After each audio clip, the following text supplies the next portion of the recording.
C'est au Koukonkwé, la deuxième édition de cette fête identitaire s'annonce à grands pas.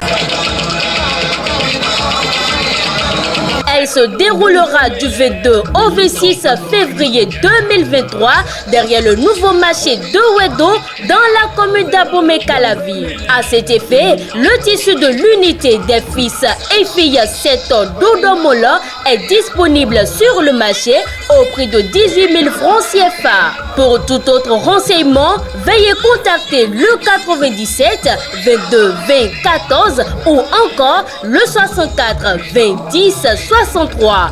C'est en Koukonkwé édition 2023 pour la révélation de la culture 7 ans.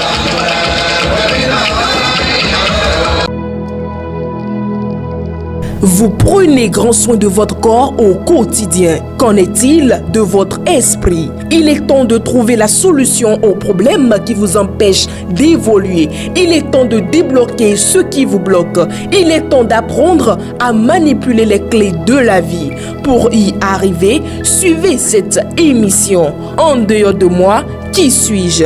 Guéri TV Monde vous l'offre pour éclairer votre chemin. En dehors de moi, qui suis-je? C'est tous les jeudis à partir de 21h avec Charles Albandaoui aux commandes. Guéri TV Monde, le leader des web TV.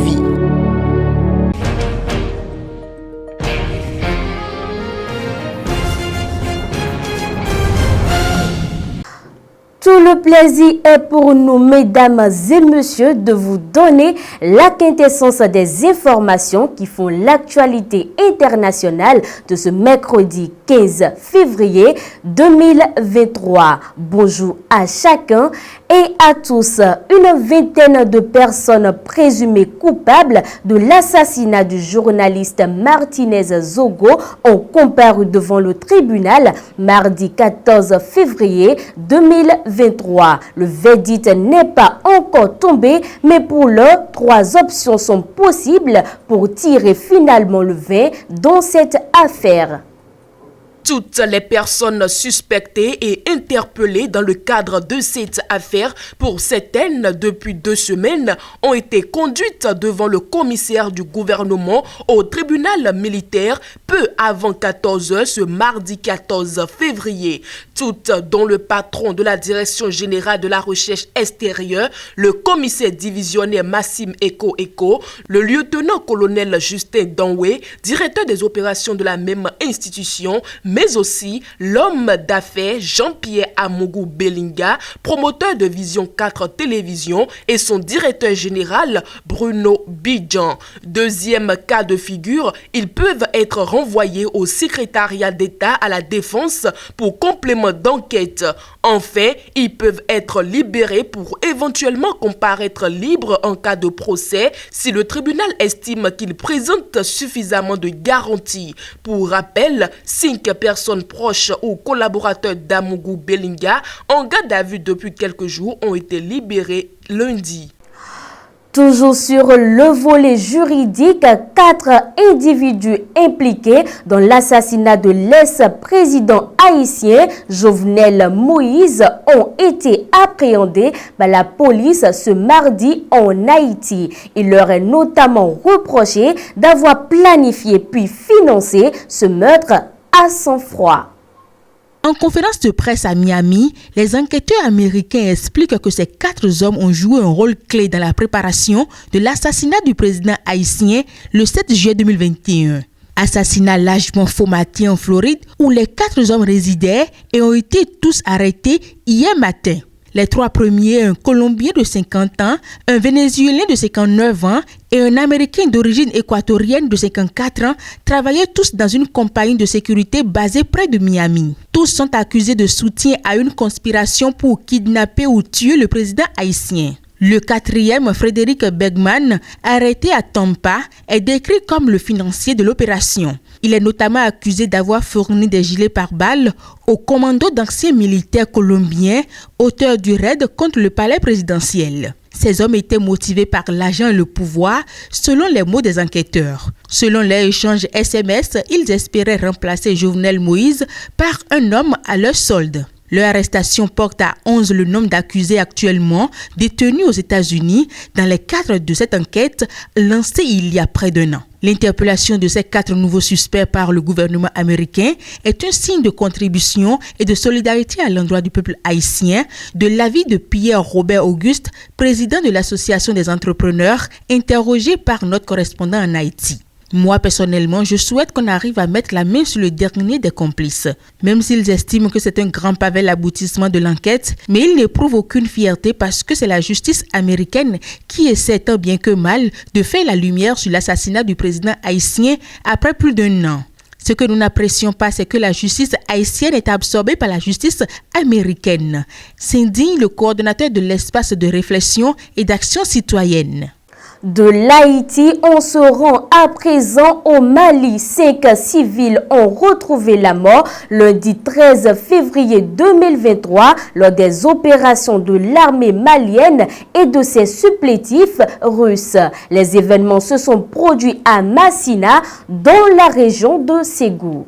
Les soldats maliens et leurs supplétifs russes se positionnent dès dimanche soir près du village de Soumouni. Ils soupçonnent la présence de djihadistes de la Katina Massina, du Jinim, groupe de soutien à l'islam et aux musulmans liés à Al-Qaïda. Il faut dire que depuis plusieurs mois, de nombreux villages de la zone, dont celui de Soumouni, ont dû se résoudre à passer des accords avec les djihadistes. Afin de pouvoir circuler librement et cultiver leurs champs, les villageois acceptent de se soumettre aux règles imposées par les djihadistes, comme les obligations vestimentaires ou le versement de l'impôt. Lundi matin, très tôt, les soldats maliens et leurs supplétifs russes entrent dans Soumouni et ouvrent le feu. 5 hommes sont tués sur le coup. 4 cultivateurs et le directeur de l'école du village qui téléphonaient devant sa maison. Les 4 cultivateurs, natifs de Soumouni, seront enterrés sur place. Le corps de l'enseignant originaire de Sanne passe la nuit à Massina avant d'être transporté le lendemain matin vers sa ville natale pour y être inhumé. 4 à 7 autres personnes, selon les sources, ont été blessées au cours de l'opération et évacuées par l'armée malienne elle-même. Les 3 cas les plus graves ont été dirigés vers l'hôpital régional de Ségou. Ces informations ont été obtenues et recoupées par RFI auprès de nombreuses sources locales. L'un d'entre elles explique qu'après avoir ouvert le feu, les militaires maliens et leurs supplétifs russes ont rassemblé les habitants de Soumouni. Ils ont expliqué qu'ils venaient combattre les djihadistes et leurs complices et qu'ils avaient même les moyens de savoir qui avait une arme ou qui en avait manipulé récemment. Puis, ils sont répartis. Les autorités maliennes de transition démentent depuis plus d'1 an la présence de mercenaires du groupe Wagner et continuent d'affirmer que seuls les instructeurs russes soutiennent l'armée nationale et qu'ils ne participent pas aux opérations de terrain.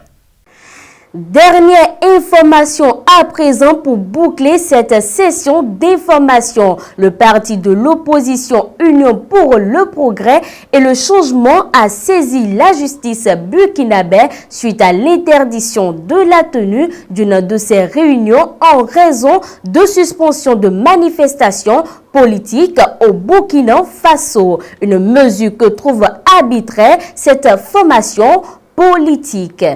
En prévision de son bureau politique prévu samedi prochain à Ouagadougou, l'Union pour le progrès et le changement avait écrit au ministère de l'administration territoriale, de la décentralisation et de la sécurité pour l'informer de cette rencontre. Dans sa réponse, le colonel Boukaré Zougrana, titulaire de ce portefeuille, a rappelé au parti de Zéphirin Diabré que le communiqué suspendant les activités des partis politiques était toujours en vigueur. Face à ce qu'elle interprète comme une interdiction de se réunir, l'Union pour le progrès et le changement vient de saisir la justice. Selon Maître Ambroise Frama, la décision de suspendre les activités des partis politiques n'a aucun fondement juridique.